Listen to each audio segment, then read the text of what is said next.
Welcome! In this video, we will show you how to perform maintenance on the lower sphere of the sprayer, the La Plus. For this maintenance, we need the RoyalCondor Plus tool and the cloth. For more information, consult the user manual.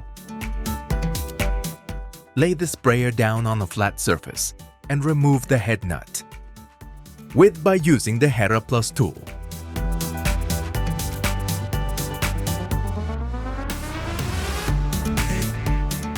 Then use the RoyalCondor Plus tool to remove the head cover.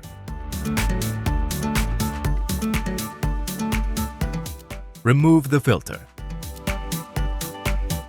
Remove the sphere bushing by pulling it.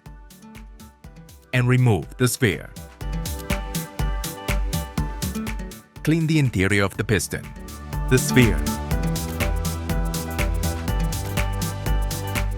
and the sphere bushing.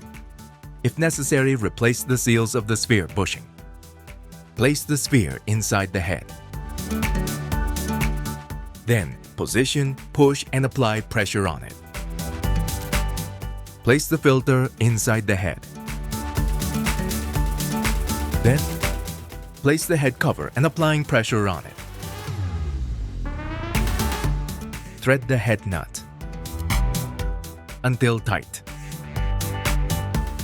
You can help yourself with our RoyalCondor Plus. For more information, you can refer to our website.